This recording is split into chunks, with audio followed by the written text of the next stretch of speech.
Hello everyone, welcome back again. Today I'm making one of my kids' favorite dishes. I'm making spinach and ricotta ravioli. And earlier today I made some dough, and please refer to my previous video for the recipe for the pasta dough. And of course Anu, and she's the cheese and the pizza and the baking queen. She made some ricotta as well. This is fresh ricotta she just made earlier tonight. Look how crumbly and beautiful that is. So I'm going to be using that tonight. So for this, I'll get to my ravioli making process, or in a bit. But I'm going to make the stuffing for the ravioli first.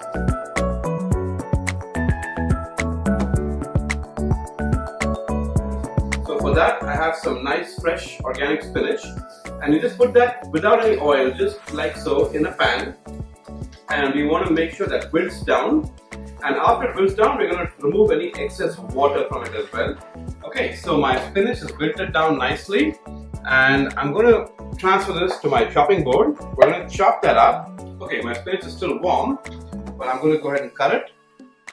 And we want to make sure there's not much liquid in this, so I cut into little bite size so it can fit nicely in our ravioli.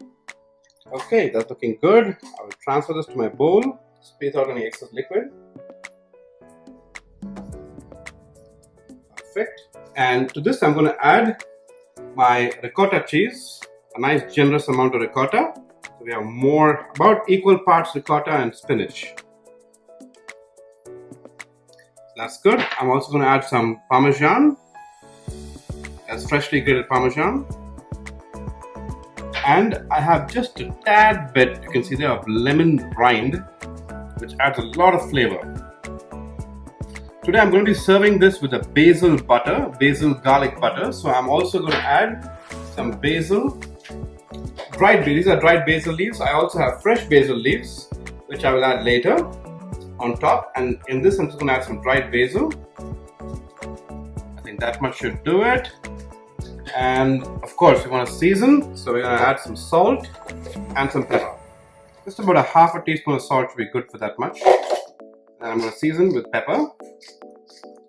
Now pepper you can put as little or as much as you want. Perfect. And we're going to just gently toss all of this together. And now our mix, or our stuffing for the ravioli is ready. We'll move on to the pasta next. Okay, so we have our awesome stuffing that's ready. So now I'm going to work with with my dough here, which I made earlier. So what you want to do is just flour your work surface slightly, little bit at a time.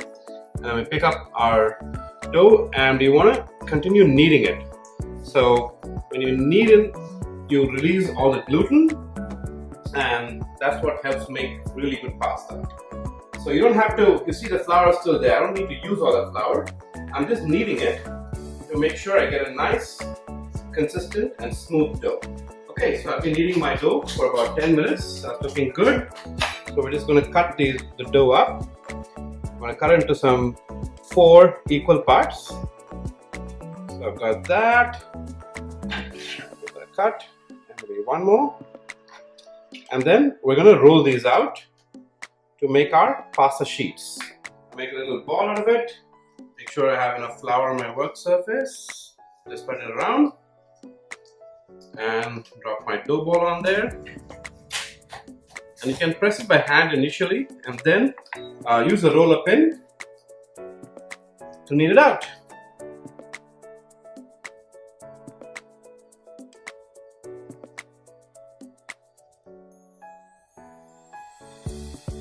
Now, I don't know if you can see this, folks, but I can actually see the counter through my dough. Then I know it's thin enough. And we're going to cut off the edges, so the edges are slightly thicker. Don't worry about it too much. So here we are, and let me pick that up and show it to you. So I'm sure you can see how nice and transparent that is. And now we just have to cut it up into shape. So to cut it into shape, we're going to just make nice little rectangles. So I want to take out anything that's not a rectangle. So I'm going to cut it out right about there. And this can be reused, so don't worry about it. Okay, so now I have this nice rectangular sheet. So this I'm going to cut into 2. I'm going to make large ravioli. You can make it smaller. So I could actually get maybe 3 out of this. So let me try 3. Okay, go to 3. There's one. There's my second one. So I've got 3 pasta sheets out of this. So we take our first edge, set it down, and take one just to make sure it's about the right size. There you go. See, both are perfectly even. So we're going to take that and we start stuffing it at intervals. This is our ravioli stuffing made earlier. This is spinach and ricotta today. So I put some down, and just about a little blob like that should do it. Don't overstuff it because you won't be able to close it then. So we have that. Excellent. So you leave another about an inch space and do the next one. Alright, so what I have here is my stuffing equally spaced, and so I will take my top sheet and place it on here. Now ravioli comes in different shapes. You can make round, squares. I'm just making squares today, but even round ravioli looks great. Maybe the next batch I'll do some round ones. So over here what I want to do is press it down and make sure it fits. So that's fitting well. So what I want to do is, before I press it down, I'm going to take some water and with my fingers just coat the edges. And what that does is it helps work as a sealant. So it'll seal your pasta down nicely and you won't have it open up when you're boiling it. And you can do just the top or the bottom, that's fine. You don't need to do both. I'm doing the bottom today. So now we go ahead and start sealing this guy. So there's my first ravioli there. You see how the water has helped it seal?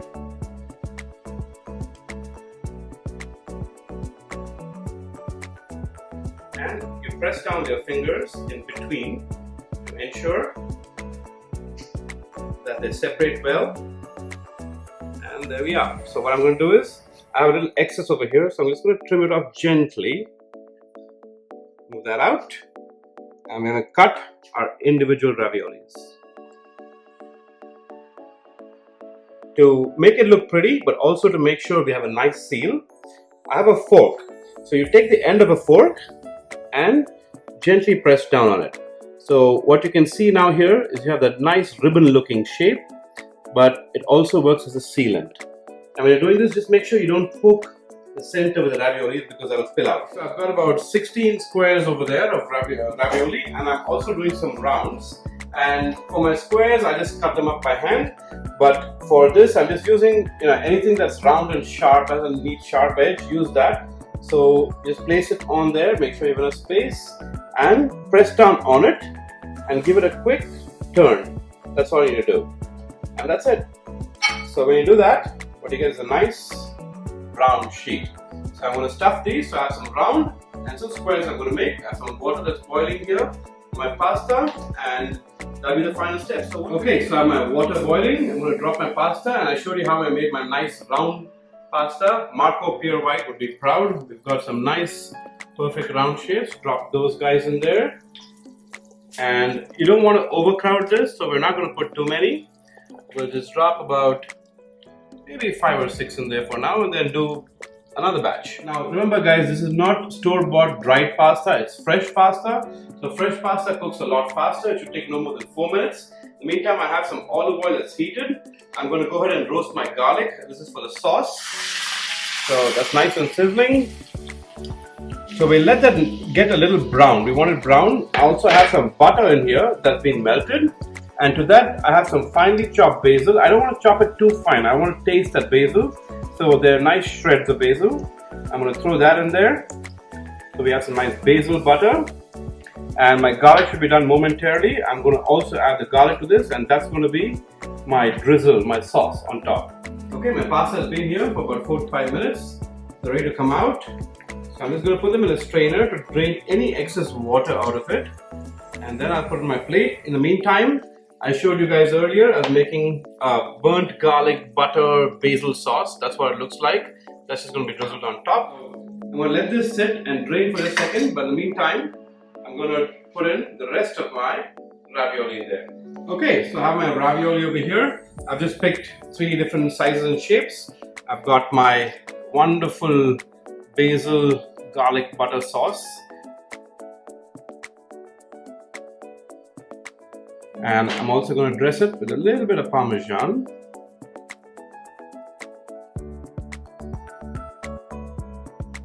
For some color, have some paprika. And we're done. There you have it, folks. Spinach ricotta ravioli. Everything's homemade.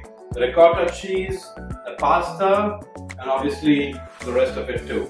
So hope you enjoyed. Do subscribe. I'll see you next time.